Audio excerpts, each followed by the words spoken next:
Question आपके सामने है एक्सरसाइज 1.3 का क्वेश्चन नंबर 6। तो क्वेश्चन कह रहा है कि look at several examples of rational number in the form p upon q where q not equal to 0, where p and q are integers with no common factor other than 1 and having terminating decimal representation.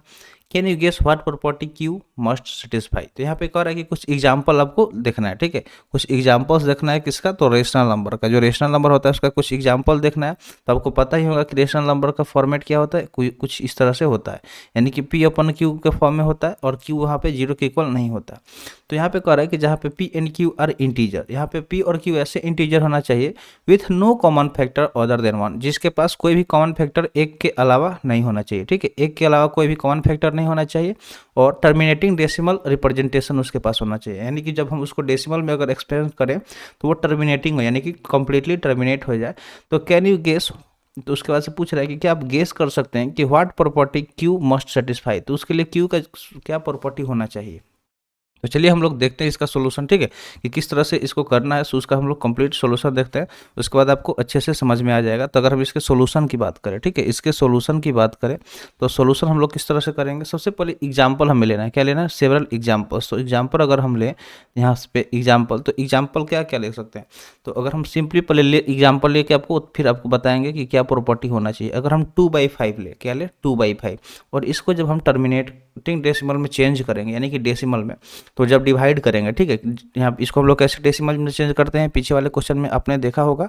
तो उसी तरह से same way में हम लोग इसको क्या करेंगे, डेसिमल में कन्वर्ट करेंगे। जैसे कि जो न्यूमरेटर है उसको डिनोमिनेटर से डिवाइड करते हैं, इस तरह से डिवाइड करेंगे।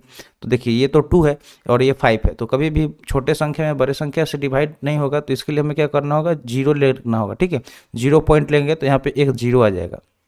जब जीरो आ गया तो 5 के अगर हम टेबल से देखें तो 5 4 जा 20 कंप्लीटली यहाँ पे टर्मिनेट हो जा रहा है। तो कितना इसका आ रहा है डेसिमल एक्सपेंशन, तो 0.4 आ रहा है, ठीक है, 0.4 आ रहा है। और 0.4 यहाँ पे क्या है, एक टर्मिनेटिंग डेसिमल है, ठीक है, क्योंकि ये कंप्लीटली टर्मिनेट हो जा रहा है।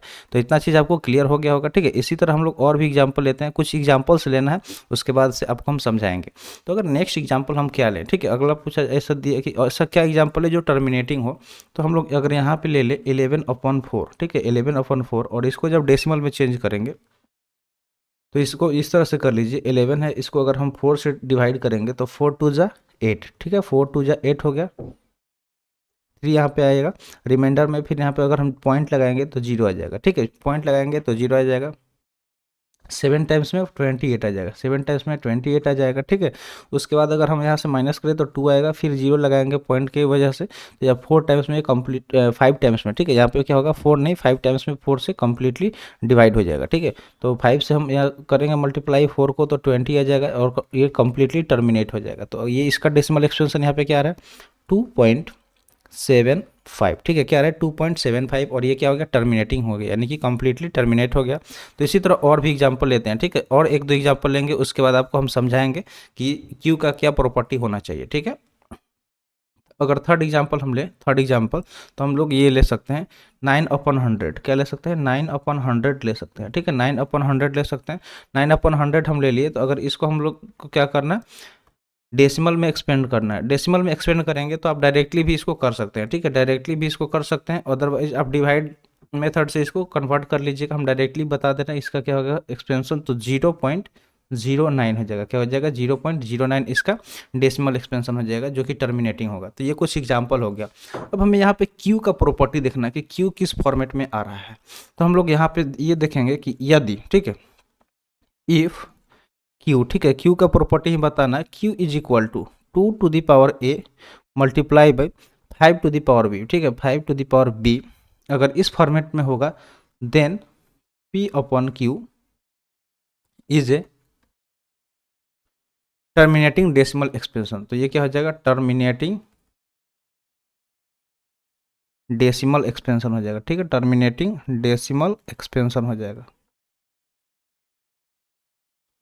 तो इसको कैसे देखिए, मान लीजिए कि यहाँ पे हम लोग 5 लिए, ठीक है, तो 5 किस फॉर्मेट में, मान लीजिए 2 to the power 0 multiply by 5 to the power 1, ये फॉर्मेट में है। यहाँ पे ये ए हो गया, यहाँ पे बी हो गया, तो इसको जब हम मल्टीप्लाई करेंगे तो 1 मल्टीप्लाई बाई 5 यानी कि 5 आ जाएगा, ठीक है।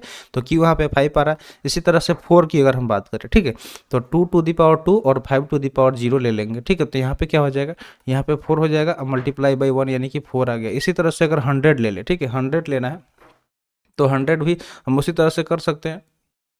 मान लीजिए कि 2 स्क्वायर इंटू 5 का स्क्वायर, ठीक है, यहाँ पे क्या आ जाएगा 4 हो जाएगा, और ये 5 का स्क्वायर क्या हो जाएगा 25 हो जाएगा, और ये 100 आ जा रहा है, ठीक है। तो इस तरह से हम लोग समझ गए होंगे कि किस क्या प्रॉपर्टी होना चाहिए क्यू के पास। तो ये आप यहाँ पे इसको देख सकते हैं, ठीक है, यहाँ से ये चीज़ देख सकते हैं।